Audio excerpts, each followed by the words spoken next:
Hello student, मैं सौरभ कोहली आपका हार्दिक स्वागत करता हूं अपने यूट्यूब चैनल में। बच्चों, आज हम देशभक्ति पाठ्यक्रम में बात करेंगे और उस किस कहानी की चर्चा करेंगे। उसके जो मुख्य पात्र हैं वो हैं सुखदेव। आपने सुना होगा भगत सिंह, राजगुरु और सुखदेव को इकट्ठे फांसी दी गई थी। तो ये उन्हीं सुखदेव की मैं आज बात करूँगा। इनका असली नाम सुखदेव थापड़ था। सुखदेव थापड़ था और 15 मई 1907 को इनका जन्म हुआ था। 23 मार्च 1931 को ये इनको फांसी पर लटका दिया गया था। ये एक भारतीय क्रांतिकारी थे। हिंदुस्तान सोशलिस्ट रिपब्लिकन एसोसिएशन के एक वरिष्ठ सदस्य थे, एचआरए। उन्होंने भगत सिंह और शिवराम राजगुरु के साथ कई कार्यों में भाग लिया और 23 मार्च 1931 को 23 साल की उम्र में ब्रिटिश अधिकारियों द्वारा उन्हें फांसी दे दी गई। और लुधियाना पंजाब में इनका जन्म हुआ था और लाहौर पंजाब में इन्हें फांसी दी गई थी। प्रारंभिक अगर जीवन की बात करें तो रामलाल थापर और रली देवी, ये इनके माता पिता थे।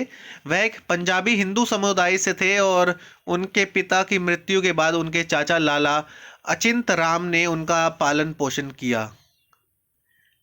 अब क्रांतिकारी गतिविधियों में किन किन में शामिल थे ये सुखदेव? एचएसआरए यानी कि हिंदुस्तान सोशलिस्ट रिपब्लिकन एसोसिएशन के सदस्य थे और उन्होंने पंजाब और उत्तर भारत के अन्य क्षेत्रों में क्रांतिकारी प्रकोष्ठों का आयोजन किया, उसमें हिस्सा लिया। सुखदेव ने 1929 में जेल की भूख हड़ताल जैसी कई क्रांतिकारी गतिविधियों में भाग लिया। वह लाहौर षड्यंत्र केस 1929 और 1930 में अपने हमलों के लिए सबसे ज़्यादा जाने जाते हैं। उन्हें 17 दिसंबर 1928 को भगत सिंह और शिवराम राजगुरु द्वारा सहायक पुलिस अधीक्षक जेपी सॉन्ट्रस की हत्या में शामिल होने के लिए सबसे ज़्यादा याद किया जाता है। अनुभवी नेता लाला लाजपत राय की हिंसक मौत के जवाब में ये काम इन्होंने अंजाम दिया था कि जिसने लाला लाजपत राय पर लाठी मारी थी, जिस अफसर ने, उसी अफसर को इन्होंने, जेपी सॉन्ट्रस को, उनकी हत्या कर दी थी। लाहौर षड्यंत्र के सुखदेव 1929 के लाहौर षड्यंत्र मामले में मुख्य आरोपी थे, जिसका आधिकारिक शीर्षक क्राउन बनाम सुखदेव और अन्य था। अप्रैल 1929 में विशेष मजिस्ट्रेट आर.एस. पंडित की अदालत ने वरिष्ठ पुलिस अधीक्षक हैमिल्टन हार्डिंग द्वारा दायर मामले की पहली सूचना रिपोर्ट एफआईआर में सुखदेव को आरोपी नंबर 1 के रूप में उल्लेख किया गया है। यह उन्हें स्वामी उर्फ ग्रामीण के रूप में वर्णित करता है। रामलाल के पुत्र जाति थापड़ यानी कि खत्री, नई दिल्ली 8 अप्रैल 1929 में सेंट्रल असेंबली हॉल बम विस्फोटों के बाद सुखदेव और उनके सहयोगियों को गिरफ्तार किया गया और दोषी ठहराया गया और मौत की सजा सुनाई गई। ये देखिए अखबार का चित्र है बच्चों, भगत सिंह, राजगुरु एंड सुखदेव, ट्रिब्यून।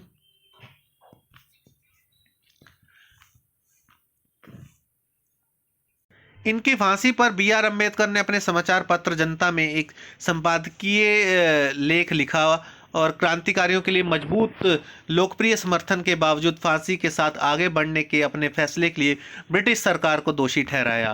उन्होंने महसूस किया कि तिकड़ी को निष्पादित करने का निर्णय न्याय की सच्ची भावना में नहीं लिया गया था, लेकिन लेबर पार्टी के नेतृत्व वाली ब्रिटिश सरकार के कंजर्वेटिव पार्टी से प्रतिक्रिया के डर और इंग्लैंड में जनता की राय को खुश करने की आवश्यकता से प्रेरित था।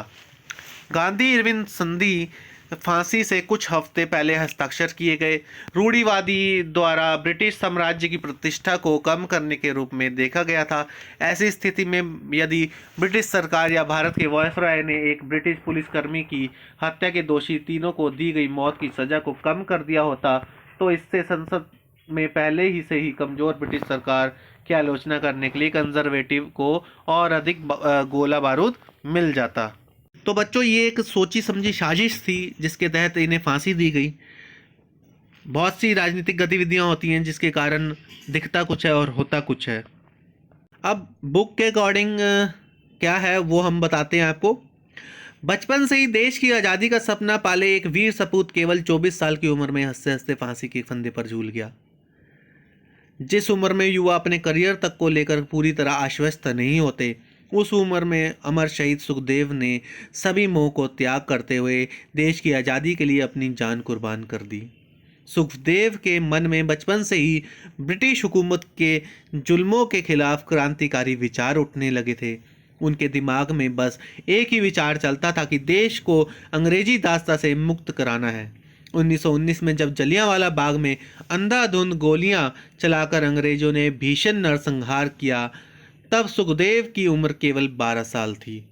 इस घटना के बाद अंग्रेजों ने सभी प्रमुख इलाकों में मार्शल लॉ लगा दिया। इस दौरान स्कूल कॉलेज विद्यार्थियों को अंग्रेज पुलिस अधिकारियों को सैल्यूट करने के लिए बाध्य किया जाता था। सुखदेव ने पुलिस अधिकारियों को सैल्यूट करने से मना कर दिया, जिसके बदले में उन्हें अंग्रेज अधिकारियों से बैंट भी खानी पड़ी, यानी कि डंडे खाने पड़े। भारत में जब साइमन कमीशन लाया गया तो उसका भी सुखदेव ने जमकर विरोध किया। लाहौर नेशनल कॉलेज में पढ़ने के दौरान सुखदेव की मुलाकात भगत सिंह और राजगुरु से हुई और वह सभी अच्छे मित्र बन गए। सुखदेव महान स्वतंत्रता सेनानी लाला लाजपत राय से बहुत प्रभावित थे।